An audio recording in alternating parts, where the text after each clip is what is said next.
नमस्कार दोस्तों, स्वागत है आपका हमारे YouTube चैनल जी शिक्षा पोर्टल में। दोस्तों आज हम पशु परिचय भर्ती 2024 के लिए और राजस्थान जीके के अति महत्वपूर्ण प्रश्न करने वाले हैं, जिसमें मैंने राजस्थान भूगोल, राजस्थान कला संस्कृति व राजस्थान के इतिहास के महत्वपूर्ण प्रश्नों को शामिल किया है, जिनकी आपकी पशु परिचय भर्ती के अंदर और आने की प्रबल संभावना है। दोस्तों इस वीडियो के अंदर और जो जितने भी सेगमेंट हैं आपके, जैसे राजस्थान जीके के अंदर जिसमें राजस्थान का भूगोल हो गया, राजस्थान की कला संस्कृति हो गई, राजस्थान का इतिहास हो गया, और इनके जो अति महत्वपूर्ण प्रश्न हैं, जैसे कि दोस्तों मैंने इस वीडियो के अंदर पशुपालन से संबंधित जैसे प्रमुख नस्लें हैं और उनके भी प्रश्न इस वीडियो के अंदर लिए हैं। तो ओवरऑल ये वीडियो आपके लिए बहुत ही हेल्पफुल होने वाला है। दोस्तों सभी प्रश्न और आपकी पशु परिचय भर्ती का जो लेटेस्ट सिलेबस है उस पर आधारित है, तो पूरा वीडियो बिना स्किप किए ध्यान से देखिए। दोस्तों मैं प्रत्येक प्रश्न के साथ उसकी अतिरिक्त व्याख्या भी इस वीडियो के अंदर करने वाला हूँ।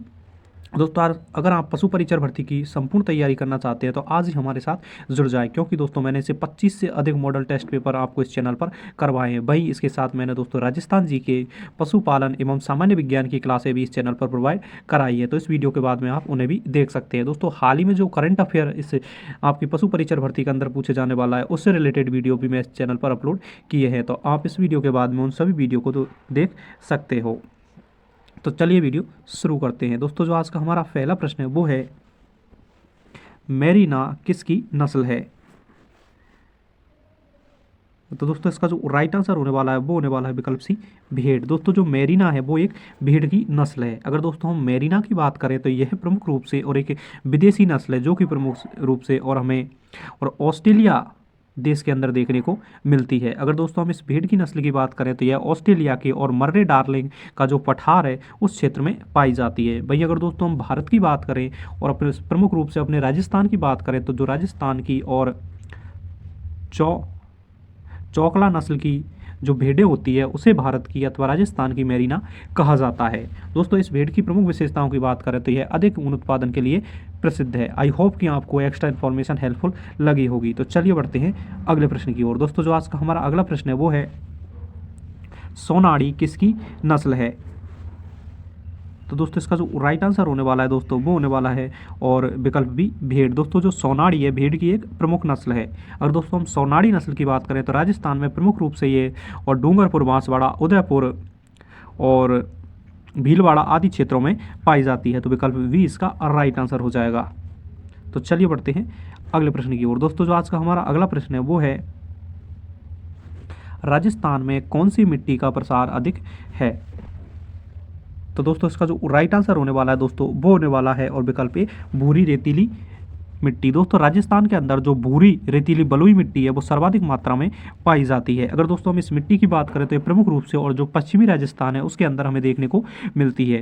अगर दोस्तों हम भूरी रेतीली की मिट्टी की बात करें तो प्रमुख रूप से और जो राजस्थान का रेगिस्तानी क्षेत्र है, जिसे हम थार के मरुस्थल के नाम से जानते हैं, उस क्षेत्र के अंदर देखने को मिलते हैं। अगर दोस्तों हम थार के मरुस्थल की बात करें तो वो राजस्थान के कुल क्षेत्रफल के लगभग 61% भूभाग पर फैला हुआ है, जो कि राजस्थान के 12 जिलों को कवर करता है। आई होप कि आपको इन्फॉर्मेशन हेल्पफुल लग रही होगी। तो चलिए बढ़ते हैं अगले प्रश्न की ओर।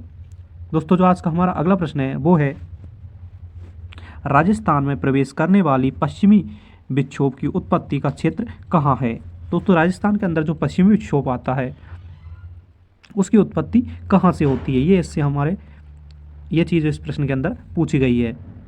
तो दोस्तों इसका जो राइट आंसर होने वाला है दोस्तों वो होने वाला है विकल्प सी, भूमध्य सागर। दोस्तों राजस्थान के अंदर जो पश्चिमी विक्षोभ आता है, जिसके कारण राजस्थान के अंदर और सर्दियों के अंदर बारिश होती है, इसका जो उत्पत्ति स्थान है वो भूमध्य सागर से माना जाता है। अगर दोस्तों हम इस विक्षोभ की बात करें तो ये राजस्थान में प्रमुख रूप से और जो सर्दियों की शुरुआत होती है उस समय पर आता है, जो कि इसी विक्षोभ के कारण और राजस्थान के कुछ जो इलाके हैं उनके अंदर और सर्दियों में वर्षा होती है, जिसे हम मावट के नाम से जानते हैं, जो कि गेहूं की फसल के लिए अत्यधिक उपयोगी है, जिसे गोल्डन ड्रॉप्स के नाम से भी जाना जाता है। तो चलिए बढ़ते हैं अगले प्रश्न की ओर। दोस्तों जो आज का हमारा अगला प्रश्न है उस पर बढ़ने से पहले आप सभी से रिक्वेस्ट है कि अगर आपको वीडियो पसंद आ रहा है तो प्लीज़ हमारे यूट्यूब चैनल जी शिक्षा पोर्टल को अभी सब्सक्राइब करें। मैं आपको विश्वास दिलाता हूं कि इस चैनल द्वारा आपको हमेशा मदद की जाएगी और कभी भी निराश नहीं किया जाएगा। और वीडियो को लाइक करें और अपने दोस्तों के साथ शेयर जरूर करें और कमेंट करके हमको जरूर बताएं कि आपको वीडियो कैसा लग रहा है। दोस्तों जो आज का हमारा अगला प्रश्न है वो है,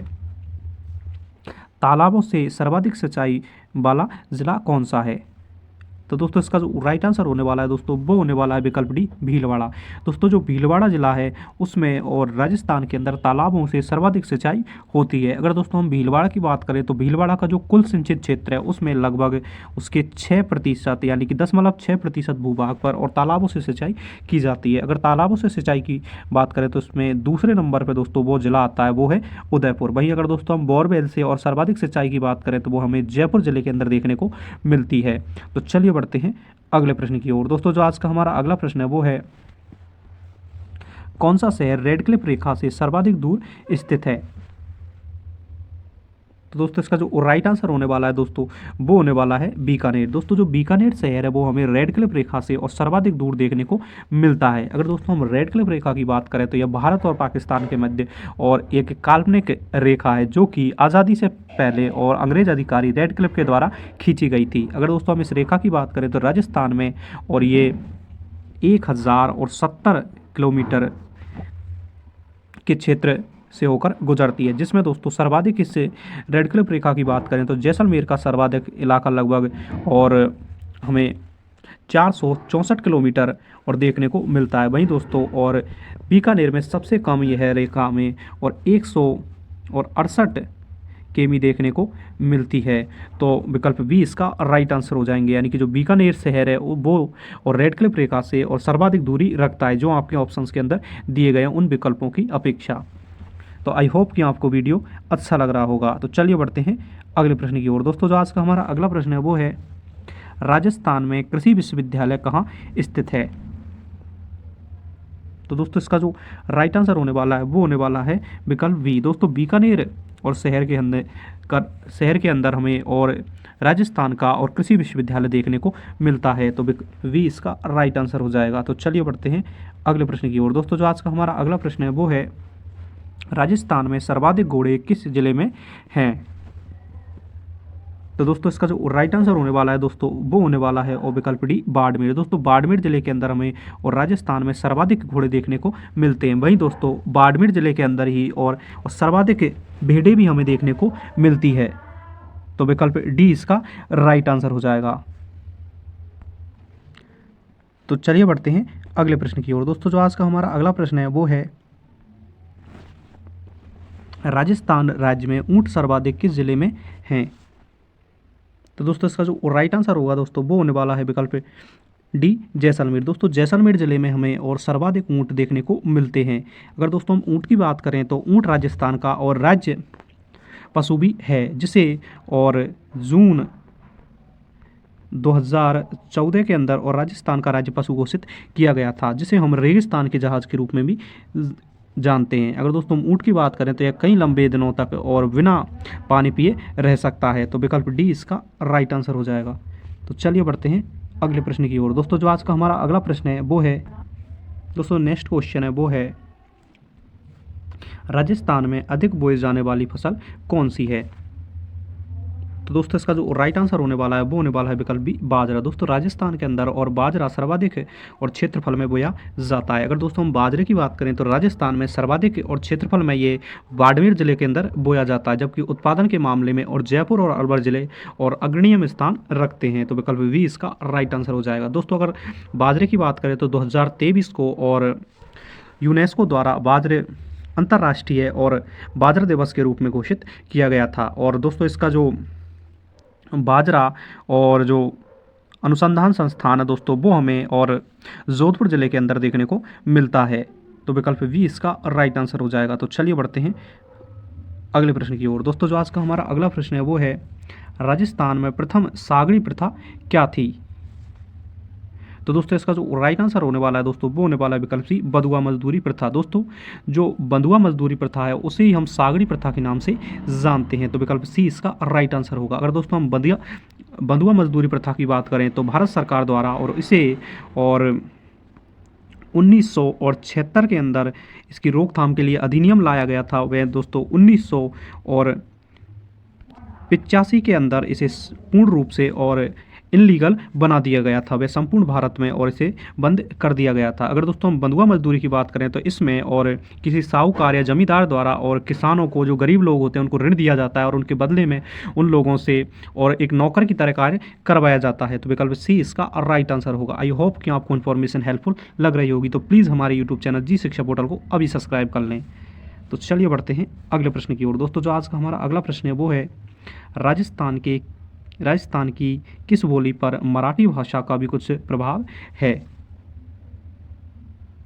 तो दोस्तों इसका जो राइट आंसर होने वाला है दोस्तों वो होने वाला है, और जो राजस्थान की और दोस्तों जो बागड़ी बोली है उसी पर हमें मराठी भाषा का प्रभाव देखने को मिलता है। तो विकल्प डी इसका राइट आंसर हो जाएगा। दोस्तों हम बागड़ी बोली की बात करें तो प्रमुख रूप से और डूंगरपुर बांसवाड़ा जिले के अंदर बोली जाती है, जबकि दोस्तों जो मारवाड़ी बोली है वो हमें और पश्चिमी राजस्थान जिसमें जोधपुर, जैसलमेर, बाड़मेर जिले के अंदर देखने को मिलती है।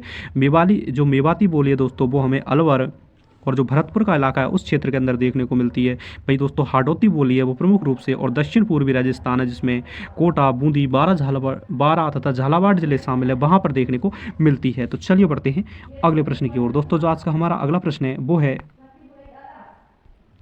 बूंदी, कोटा, उदयपुर के पूर्वी भाग में किस भाषा का प्रचलन है। तो दोस्तों इसका जो राइट आंसर होने वाला है दोस्तों वो होने वाला है विकल्प बी, यानी कि हाडोती भाषा का प्रचलन हमें और जो राजस्थान का दक्षिण पूर्वी इलाका है उसके अंदर देखने को मिलता है। तो विकल्प बी इसका राइट आंसर होगा। तो चलिए बढ़ते हैं अगले प्रश्न की ओर। दोस्तों जो आज का हमारा अगला प्रश्न है वो है किस जिले में कालीबंगा सभ्यता के अवशेष प्राप्त हैं। तो दोस्तों इसका जो राइट आंसर होने वाला है दोस्तों वो होने वाला है विकल्प ए हनुमानगढ़। दोस्तों हनुमानगढ़ जिले के अंदर हमें और कालीबंगा के प्रमाण देखने को मिलते हैं। अगर दोस्तों हम कालीबंगा सभ्यता की बात करें तो दोस्तों यह हनुमानगढ़ जिले के अंदर स्थित है, जो कि एक कांस्य युगीन सभ्यता है। अगर दोस्तों इसकी खोज की बात करें तो सन और 1952 के अंदर और अमलानंद घोष द्वारा इसकी खोज की गई थी। वहीं इसमें उत्खनन कार्य दोस्तों 1961 के अंदर और बीबी लाल और बी के थापड़ द्वारा किया गया। दोस्तों कालीबंगा में हमें और जुते हुए खेतों के निशान जो साक्ष्य वो देखने को मिलते हैं। और दोस्तों कालीबंगा जो शब्द है उसका अर्थ है काले रंग की चूड़ियाँ। आई होप ये आपको इन्फॉर्मेशन हेल्पफुल लग रही होगी। दोस्तों नेक्स्ट क्वेश्चन की बात करें तो आज का जो हमारा अगला प्रश्न है वो है कांचली का प्रयोग स्त्रियों द्वारा और किसके लिए किया जाता है। दोस्तों राजस्थानी वेशभूषा का एक प्रमुख जो वस्त्र है कांचली, उसका प्रयोग और राजस्थानी जो महिलाएं होती हैं उनके द्वारा कहाँ किया जाता है। तो इसका विकल्प ए है कलाई में चूड़ियों के समान, विकल्प बी ओढ़नी के रूप में, विकल्प सी कमर पर बांधने के लिए और विकल्प डी स्तनों को ढकने के लिए। तो दोस्तों इसका जो राइट आंसर होने वाला है वो होने वाला है विकल्प डी स्तनों को ढकने के लिए। दोस्तों जो कांचनी नामक आभूषण होता है, जो वस्त्र होता है, उसका प्रयोग और स्तनों को ढकने के लिए राजस्थानी महिलाओं द्वारा किया जाता है। तो विकल्प डी इसका राइट आंसर हो जाएगा। तो चलिए बढ़ते हैं अगले प्रश्न की ओर। दोस्तों जो आज का हमारा अगला प्रश्न है वो है कालीबंगा सभ्यता के लोग किस लिपि का प्रयोग करते थे। तो दोस्तों इसका जो राइट आंसर होने वाला है दोस्तों वो होने वाला है विकल्प डी सैंदव। दोस्तों जो कालीबंगा सभ्यता के लोग थे उनके द्वारा और सैंदव लिपि का प्रयोग किया जाता था। विकल्प डी इसका राइट आंसर हो जाएगा। अगर दोस्तों हम कालीबंगा की बात करें तो और दशरथ शर्मा जो कि इतिहासकार थे उनके द्वारा और कालीबंगा को सिंधु घाटी सभ्यता की तीसरी राजधानी भी कहा गया है। तो चलिए बढ़ते हैं अगले प्रश्न की ओर। दोस्तों अगले प्रश्न पर बढ़ने से पहले अगर आप सभी से रिक्वेस्ट है कि अगर आपको वीडियो पसंद आ रहा है तो प्लीज़ और हमारे यूट्यूब चैनल जी शिक्षा पोर्टल को अभी सब्सक्राइब करें, वीडियो को लाइक करें और अपने दोस्तों के साथ शेयर करें। आज का दोस्तों जो अगला प्रश्न है दोस्तों वो है वंश भास्कर के लेखक कौन हैं। तो दोस्तों इसका जो राइट आंसर होने वाला है दोस्तों वो होने वाला है विकल्प और सी, यानी दोस्तों जो सूर्यमल मिश्रण है वो वंश भास्कर नामक जो ग्रंथ है उसकी रचना उनके द्वारा की गई है। अगर दोस्तों हम सूर्यमल मिश्रण की बात करें तो वो राजस्थान के एक प्रमुख इतिहासकार माने जाते हैं, जो कि और बूंदी के हाड़ा शासक और रामसी के दरबार में और इतिहासकार हुआ करते थे। तो विकल्प सी इसका राइट आंसर हो जाएगा। दोस्तों इस ग्रंथ की बात करें तो इस ग्रंथ के अंदर हमें और बूंदी का इतिहास देखने को मिलता है। तो चलिए बढ़ते हैं अगले प्रश्न की ओर। दोस्तों जो आज का हमारा अगला प्रश्न है दोस्तों वो है जैसलमेर में हमीरा गांव के निवासी पोपे खां किस लोक वाद्य यंत्र के लिए प्रसिद्ध थे। तो दोस्तों इसका जो राइट आंसर होने वाला है दोस्तों वो होने वाला है विकल्प सुरनाई। दोस्तों जो पोपे खान थे उनके द्वारा और जो सुरनाई नामक जो वाद्य यंत्र था, जो कि सुशीर वाद्य यंत्र है, वो बजाया जाता था। तो विकल्प ए इसका राइट आंसर हो जाएगा। तो चलिए बढ़ते हैं अगले प्रश्न की ओर। दोस्तों इस वीडियो के अंदर जितने भी प्रश्न शामिल किए गए हैं वो आपके लेटेस्ट पैटर्न पर आधारित है, जिसमें दोस्तों मैंने इस वीडियो के अंदर और जितने भी और आपके राजस्थान जीके के सेगमेंट होते हैं, जिसमें राजस्थान का भूगोल है, राजस्थान का इतिहास है और राजस्थान की जो कला संस्कृति है, उन सभी से और दोस्तों मैंने प्रश्न उठाए हैं। तो पूरा वीडियो बिना स्किप किए एक एक प्रश्न आपको देखना है। दोस्तों जो आज का हमारा अगला प्रश्न है वो है, निम्नलिखित में से मैं मत किसे कहा जाता है। तो दोस्तों इसका जो राइट आंसर होने वाला है वो होने वाला है विकल्प ए, सिर का आभूषण। दोस्तों जो मेमद होता है वो एक सिर का आभूषण होता है जो कि सिर पर और पहना जाता है। तो चलिए बढ़ते हैं अगले प्रश्न की ओर। दोस्तों जो आज का हमारा अगला प्रश्न है वो है, राजस्थान में दामनी, ताबीत, मेमद, फीणी, साकली आदि आभूषण और किससे संबंधित है। दोस्तों जितने भी आभूषण दिए गए वो शरीर के किस अंग पर पहने जाते हैं महिलाओं द्वारा, तो ये हमसे इस प्रश्न के अंदर पूछा गया है। तो इसके जो विकल्प हैं दोस्तों वो इस प्रकार हैं, विकल्प ए गला, विकल्प बी कान, विकल्प सी सिर और विकल्प डी नाक। तो दोस्तों इसका जो राइट आंसर होने वाला है दोस्तों वो होने वाला है विकल्प सी सिर। दोस्तों जितने भी आभूषण दिए गए हैं जिनमें और दामनी, ताबीत, मेमद, फीणी और साकली, ये सभी आभूषण और सिर पर पहने जाते हैं। तो चलिए बढ़ते हैं अगले प्रश्न की ओर। दोस्तों अब हमें इतिहास से प्रश्न देखने को मिलेंगे। तो दोस्तों जो आज का हमारा प्रश्न है वो है, फारसी इतिहासकार ने हसमत वाला राजा किसे कहा। तो दोस्तों इसका जो राइट आंसर होने वाला है दोस्तों वो होने वाला है और विकल्प सी राव मालदेव। दोस्तों राव मालदेव को और फारसी जो इतिहासकार थे उनके द्वारा हसमत वाला राजा कहा गया था। अगर दोस्तों हम हसमत शब्द की बात करें तो ये एक फारसी शब्द है जिसका अर्थ होता है और कोई वीर अथवा जो पराक्रमी राजा होता है उसके लिए इस शब्द का प्रयोग किया जाता है। अगर दोस्तों हम राव मालदेव की बात करें तो यह राठौड़ वंश के एक प्रमुख शासक थे जिनके द्वारा और गिरी सुमेर के युद्ध में और शेरशाह सूरी को हराया गया था। अगर दोस्तों इस युद्ध की बात करें तो इसी युद्ध के अंदर और शेरशाह सूरी के द्वारा कहा गया था कि मैं मुट्ठी भर बाजरे के लिए और हिंदुस्तान की बादशाह खो देता। और दोस्तों हम राम मालदेव की बात करें तो इन्हीं की जो प्रसिद्ध, जिसे हम रूठी रानी के नाम से जानते हैं, उमा देव जिनका नाम था, वो इन्हीं की रानी हुआ करती थी। तो विकल्प सी इसका राइट आंसर होगा। आई होप कि आपको इन्फॉर्मेशन हेल्पफुल लग रही होगी। तो चलिए बढ़ते हैं अगले प्रश्न की ओर। दोस्तों जो आज का हमारा अगला प्रश्न है वो है, राठौड़ वंश का प्रथम बड़ा शासक कौन था। तो दोस्तों इसका जो राइट आंसर होने वाला है दोस्तों वो होने वाला है विकल्प सी राव जूड़ा। दोस्तों जो राव जूड़ा थे वो राठौड़ वंश के और एक प्रतापी शासक माने जाते थे। अगर दोस्तों हम राव जूड़ा की बात करें तो इनको मेवाड़ का अथवा संपूर्ण राजस्थान का भीष्म पितामह कहा गया है, क्योंकि इन्होंने अपने और व्यक्तिगत स्वार्थ को ध्यान में न रखते हुए और अपने राज्य के लिए और इन्होंने जो शासन था वो ठुकरा दिया था। तो विकल्प सी इसका राइट आंसर हो जाएगा, यानी कि राठौड़ वंश के जो प्रतापी शासक थे वो राव चूड़ा थे। जबकि दोस्तों इसके बाद जो राठौड़ वंश के प्रतापी शासक होते हैं तो उनमें हमें राव जोधा देखने को मिलते हैं, जिनके द्वारा ही 1459 के अंदर और जो मेहरानगढ़ का जो दुर्ग है उसका निर्माण भी किया गया था। तो चलिए बढ़ते हैं अगले प्रश्न की ओर। अगर दोस्तों वीडियो पसंद आ रहा है तो प्लीज़ हमारे यूट्यूब चैनल जी शिक्षा पोर्टल को सब्सक्राइब करें। दोस्तों एक पशु परीक्षर भर्ती के अंदर जितने भी प्रश्न पूछे जाएंगे दोस्तों इन वीडियो के अंदर मैंने उन्हें समाहित करने का पूर्ण प्रयास किया है। तो एक एक प्रश्न को और बड़े ध्यान से देखिएगा। दोस्तों जो आज का हमारा अगला प्रश्न है वो है, राजस्थान के गंगानगर का प्राचीन नाम क्या था। तो दोस्तों इसका जो राइट आंसर होने वाला है दोस्तों वो होने वाला है विकल्प डी रामनगर। दोस्तों जो वर्तमान का गंगानगर है इसे प्राचीन काल में और रामनगर के नाम से जाना जाता है। अगर दोस्तों हम गंगानगर की बात करें तो यह राजस्थान का सबसे उत्तरी जिला है और इस शहर को दोस्तों और बीकानेर रियासत का कभी ये भाग हुआ करता था, जो कि और 30 मार्च 1949 को जब राजस्थान का एकीकरण हुआ तो इसे और बीकानेर से रियासत से हटाकर और एक स्वतंत्र जिला बना दिया गया। तो चलिए बढ़ते हैं अगले प्रश्न की ओर। दोस्तों जो आज का हमारा अगला प्रश्न है वो है, किस राजपूत रानी ने हुमायूं के पास राखी भेजकर बहादुर शाह के खिलाफ सहायता का संदेश भेजा था। तो दोस्तों इसका जो राइट आंसर होने वाला है दोस्तों वो होने वाला है विकल्प ए रानी कर्णवती। दोस्तों जो रानी कर्णवती थी उनके द्वारा और हुमायूं को राखी भेजकर और अपनी जो अपनी रक्षा के लिए और उनके द्वारा और हुमायूं को राखी भेजी गई थी। अगर दोस्तों हम रानी कर्मवती की बात करें तो यह राणा संग्राम सिंह की पत्नी थी और उनकी मृत्यु के बाद दोस्तों और इन्होंने अपनी रक्षा के लिए और जो दिल्ली के सल्तनत के जो शासक थे दिल्ली मुगल काल के हुमायूं उनसे अपनी रक्षा के लिए और राखी भेजी थी, क्योंकि इन पर जो गुजरात के शासक थे बहादुर शाह उन्होंने आक्रमण कर दिया था। अगर दोस्तों इस घटना की बात करें तो दोस्तों यह घटना और 1535 के अंदर हमें देखने को मिलती है। तो विकल्प ए इसका राइट आंसर होगा। आई होप कि आपको इन्फॉर्मेशन हेल्पफुल लग रही होगी। तो चलिए बढ़ते हैं अगले प्रश्न की ओर। दोस्तों जो आज का हमारा अगला प्रश्न है वो है, वह शासक कौन सा है जिसे सिपाहियों का अंश कहा जाता है तथा कर्नल टॉड ने जिसे सैनिक भग्नावशेष की संज्ञा दी है। तो दोस्तों इसके जो हमारे विकल्प हैं वो इस प्रकार हैं। तो दोस्तों इसका जो राइट आंसर होने वाला है दोस्तों वो होने वाला है विकल्प बी, राणा सांगा। दोस्तों जो राणा सांगा थे, जिन्हें राणा संग्राम सिंह के नाम से भी जाना जाता है, उन्हें और कर्नल जेम्स टॉड द्वारा और सैनिक भग्नावशेष की उपाधि दी गई है।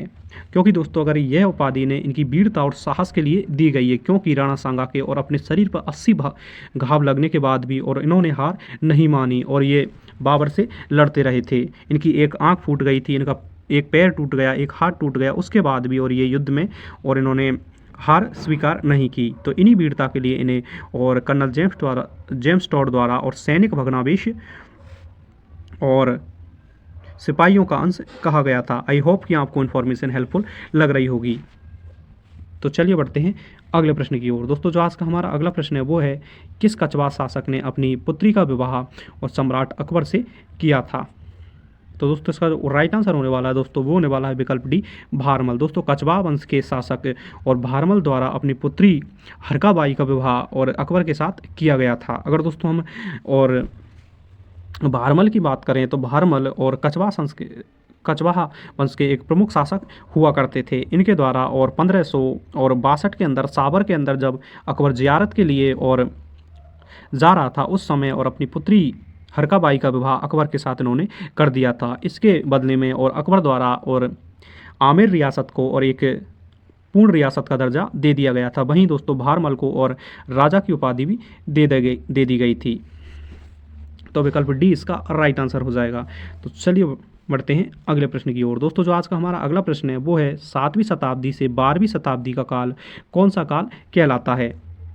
तो दोस्तों इसका जो राइट आंसर होने वाला है दोस्तों वो होने वाला है विकल्प डी, राजपूत काल। दोस्तों इस समय को और राजपूत काल के नाम से जाना जाता है। अगर दोस्तों हम इस समय की बात करें तो दोस्तों जब हर्षवर्धन की मृत्यु हो जाती है उसके समय और उत्तर भारत और दक्षिण भारत के अंदर और एक प्रमुख राजवंशों की उत्पत्ति होने लगती है, जिसमें दोस्तों दक्षिण भारत में हमें और राष्ट्रकूट आदि वंश देखने को मिलते हैं। भाई उत्तर और मध्य भारत के अंदर हमें और परमार वंश, पाल वंश, चौहान वंश, प्रतिहार वंश, राठौड़ वंश आदि देखने को मिलते हैं। तो विकल्प डी इसका राइट आंसर हो जाएगा। यानी हर्षवर्धन की मृत्यु के बाद का समय यानी 7वीं शताब्दी से और 12वीं शताब्दी के बीच का जो काल था उसे हम राजपूत काल के नाम से जानते हैं। तो विकल्प डी इसका राइट आंसर हो जाएगा। तो चलिए बढ़ते हैं अगले प्रश्न की ओर। दोस्तों जो आज का हमारा अगला प्रश्न है वो है, अलाउद्दीन खिलजी ने और राजस्थान में सर्वप्रथम किस राज्य पर और अधिकार किया था।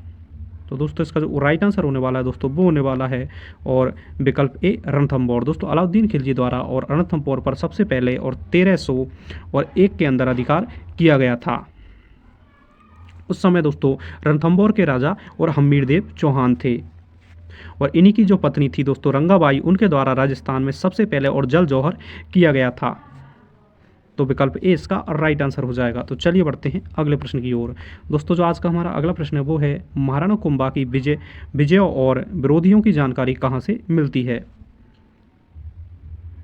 तो दोस्तों इसका जो राइट आंसर होने वाला है दोस्तों वो होने वाला है और विकल्प ए, रणकपुर प्रशस्ति। दोस्तों जो रणकपुर प्रशस्ति है उस पर और हमें और जैन जो विद्वान थे देपाक, उनके द्वारा और रणकपुर जैन प्रशस्ति लिखी गई थी। उसी के अंदर हमें दोस्तों और महाराणा कुंभा की जो विजय हैं उनके बारे में जानकारी देखने को मिलती है, जो कि रणकपुर के जैन मंदिरों की एक दीवार पर लिखी हुई है। आई होप कि आपको इन्फॉर्मेशन हेल्पफुल लग रही होगी। तो चलिए बढ़ते हैं अगले प्रश्न की ओर। दोस्तों जो आज का हमारा अगला प्रश्न है वो है, अलवर के क्षेत्र का प्रचलित नाम क्या था।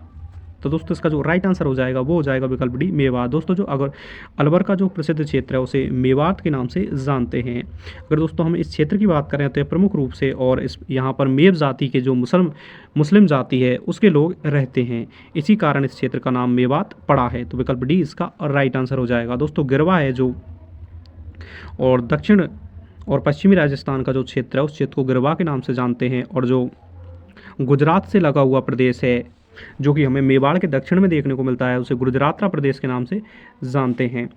दोस्तों इस प्रकार हमें राजस्थान कला संस्कृति, राजस्थान भूगोल एवं राजस्थान इतिहास के टॉप और 30 क्वेश्चंस को डिस्कस किया। उन्हीं के साथ दोस्तों मैंने इनकी अतिरिक्त व्याख्या वो भी मैंने इस वीडियो के अंदर की। आई होप कि आपको वीडियो हेल्पफुल लगा होगा।